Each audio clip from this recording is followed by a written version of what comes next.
Welcome back. Welcome to your first full lesson on how to throw on the potter's wheel with me, Chris. So if this is your first time with us, today we're going to discuss wedging, how to set yourself up at the wheel, how important wedging is. Notice I've mentioned it twice. And we'll make a cup. I have another video on this channel that is me making a cup, so this will be from two different viewpoints. So okay, let's set ourselves up at the wheel. So I see people all the time just sit down without actually bracing themselves to work at the potter's wheel. So the first thing we want to do is we want to set ourselves up. And that means get yourself all the way up so you're actually straddling your wheel. I'm right-handed, so my foot is on the pedal on the right-hand side, and so it rests here. In order to be level, I like to put a brick underneath my left foot so my knees are level. So let's talk about my knees. My knees, if I were to make an imaginary line through this potter's wheel, my knees, the tip of them should come right through to the center. That tells me that when I bend down like this, I'm directly over the center of the wheel. This will help me later on when I get ready to throw and try to center. These are just little tips. Another thing is if you're right-handed, you want your water on the right-hand side. If you're left-handed, you want it on the left-hand side. The reason for this is because you don't want to be reaching over your project like this. Also, working at a potter's wheel is not necessarily good for your back. Save your back by eliminating the reach like this. Put your water on your right-hand side. I've moved my water over here to the right of me so you guys can see what I'm doing. Now I've already wedged this clay, so when I cut this in half, I should have a nice, even, no air bubbles in there. So as you can see, this is nice and clean. There isn't any air bubbles or anything. So that means that I've wedged this up really nice. And that'll help me to center better on the potter's wheel. So the next thing I'm gonna do now that my water and everything is set up is, remember, we throw on a bat, not directly on the head of the potter's wheel. So lots of production potters will go ahead and take these pins out and they'll throw directly on their wheel. That's perfectly acceptable if you're making a lot of pieces in a hurry. We're not going to do that here, and I am not a production potter, so I throw on a bat. Also, I tend to throw with porcelain, and porcelain doesn't like to be moved around too much, so keeping it on the bat eliminates me having to push it around. So now that I have my clay, I've set it not over here, but as close to center as I possibly can. Awesome. Now I'm going to go ahead and set up my body. So I'm not going to be all back here, all relaxed with my feet up. Nope.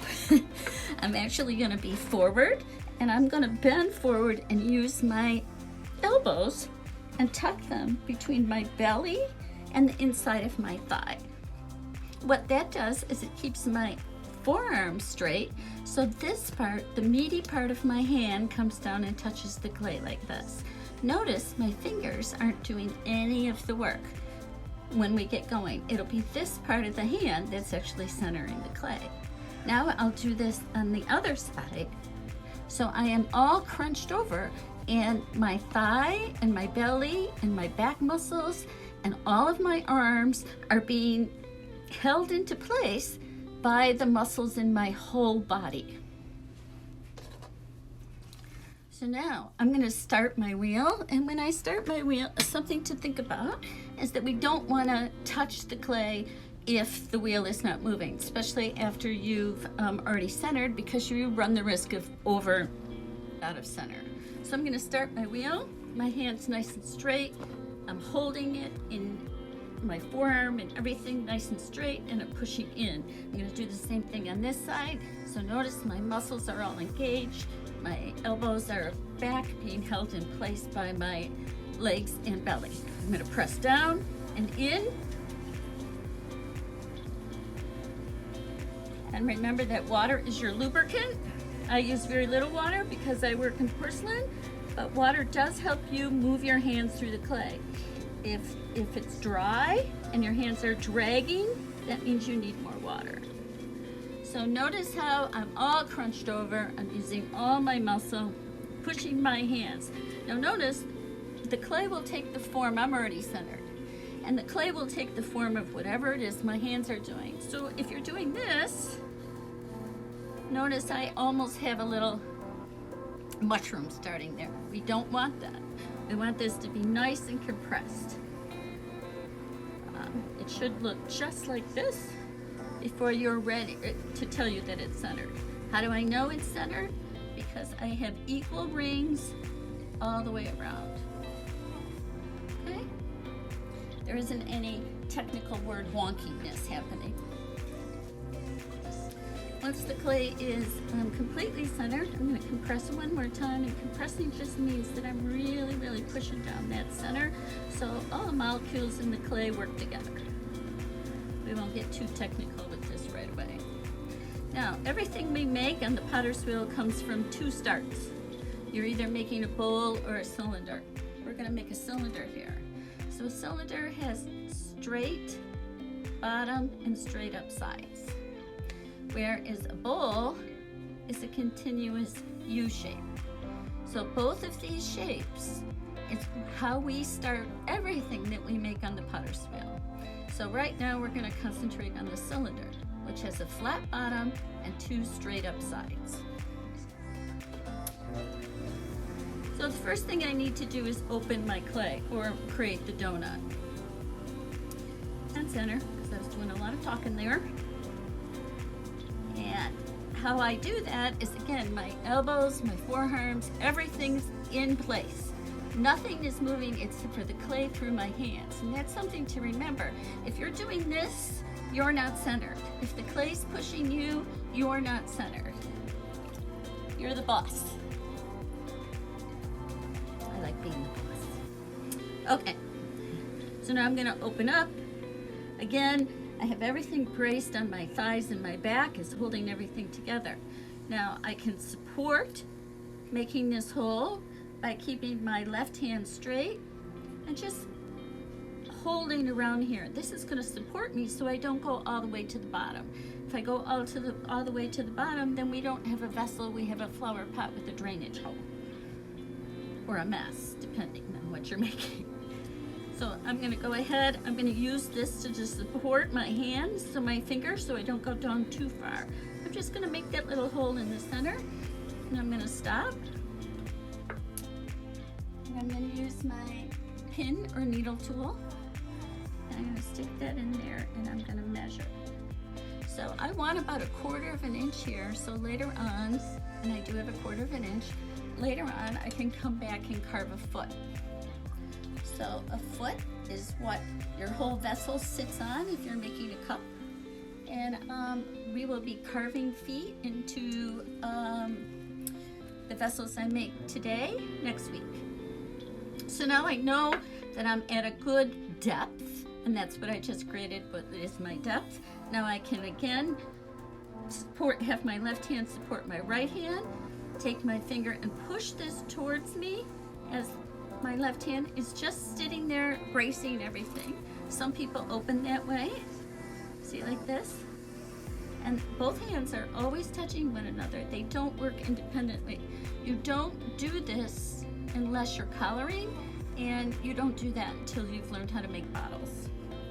So if you're doing this and your hands are not working together and always touching one another, they likely kiss one another, then you're not working together as a team, and your vessel probably will not be in the round. Okay, so we can open up this way. I could pull it towards me this way, see how both hands are, but I prefer to use my right meaty part of my thumb, under my thumb, and push my left with my fingers, push that clay open to my right hand.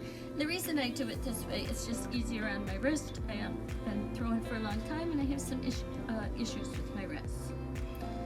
So now, I have to make this bottom nice and flat, because remember, a cylinder has a flat bottom and straight up sides.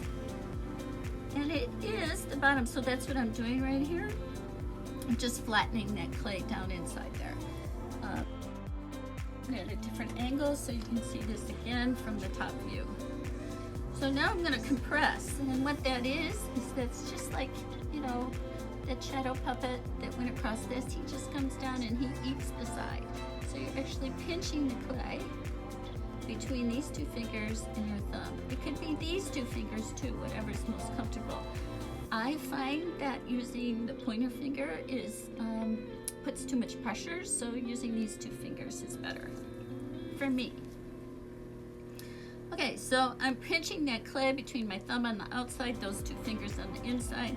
On this side, my pointer finger is going to just press that edge down. So what I'm doing is I'm compressing. This is important before I start pulling to make sure that I have nice even walls of my vessel.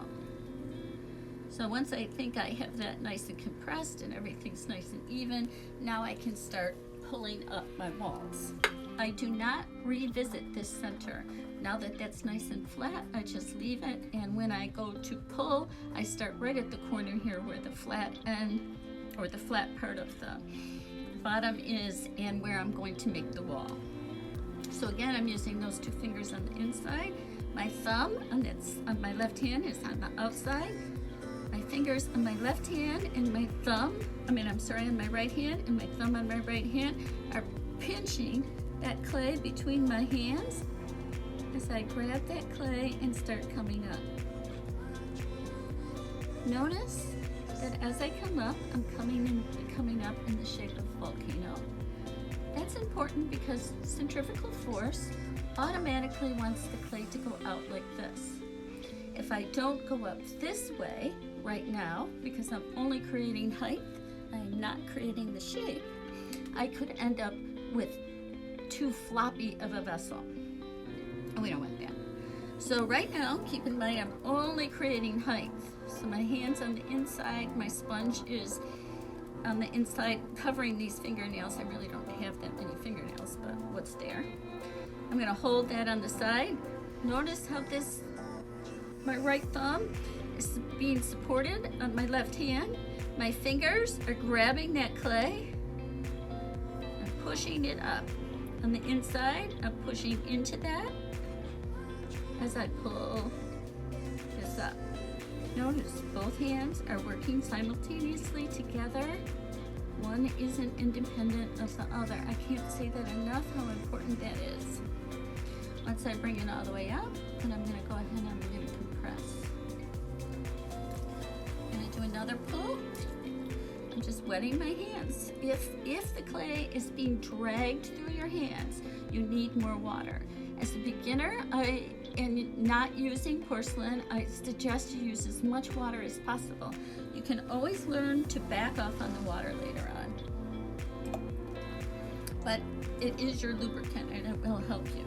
So now once again, I'm wetting my hand so I don't stick on the inside. My fingers going in there. As soon as I can, everything's next to my body. My elbows rested real nice and evenly on my thigh. And I'm pulling this up one more time.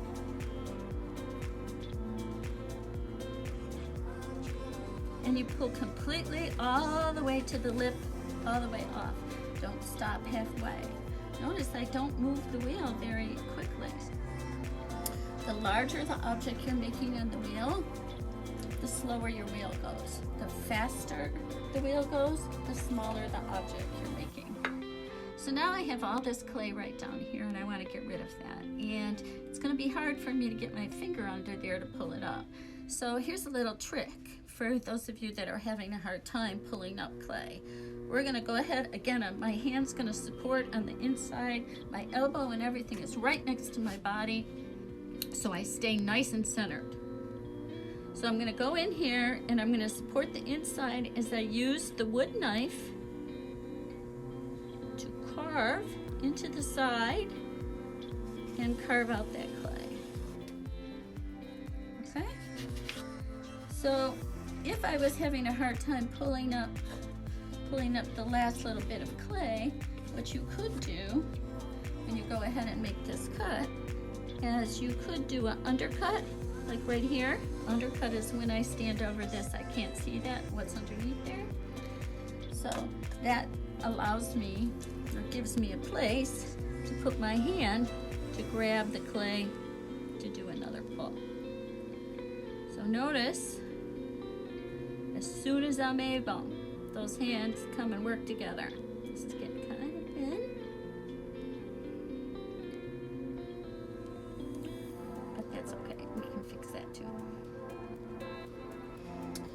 Okay, so I have a nice tumbler here, although we got a little bit of a weak spot right there. It's okay. That's what the metal rib is for. You can use a plastic rib if you're using earthenware or stoneware or something else. With porcelain, it's really important that you learn how to use the metal rib, because porcelain can, any clay, the wetter it is, the weaker it is. Porcelain, I'm just going to straighten this out here. Porcelain is very finicky when it comes to getting too wet, and if it gets too wet, it'll fall down faster than any other clay. So to keep that from happening and allowing me to play with my form or create my form longer, I can use a metal rib, and what that does is it compresses and allows me to move the clay around, shape it without adding a lot of water. Because remember, it doesn't matter what you're doing with clay or what clay you're using. Too much water weakens the clay. And you can usually, like I see teachers all the time, teach people to go ahead and use a sponge to smooth out the surface. That is not correct. I'm going to pull this one more time. That is not correct. You can get away with it with a clay that has a lot of grog, like a stoneware or earthenware. But when it gets time to working with porcelain, that's a bad habit. So I always teach my students to not use the water in the first place unless it's absolutely necessary, so if you can avoid it. Unless, of course, you're learning for the first time on the potter's wheel. And then I would say, go ahead and use the water as long as you're not using porcelain until you get a hang of centering and creating and using your ribs. You can always back off the water later on because it does help you in the beginning. I'm just making a tumbler here. Okay, usually I have a chamois somewhere to do this, but I can't find a chamois. So this is, I think I dropped it. So this is what you do in that case. I have a little piece of paper towel. Just wet the little piece of paper towel. And now I'm going to use it to fold it over my lip. So I create a nice little entrance for my cup.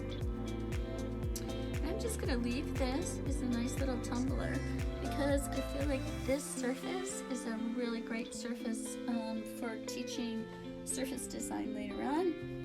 So rather than shape it into something else, we're going to leave it like this. The next one I throw, we're going to change the angle on it. And you'll see me do everything here.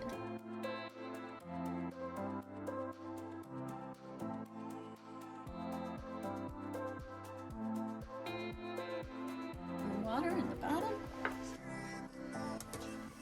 And there you go. A cylinder. Thanks for watching, everybody. I hope you're learning along with me.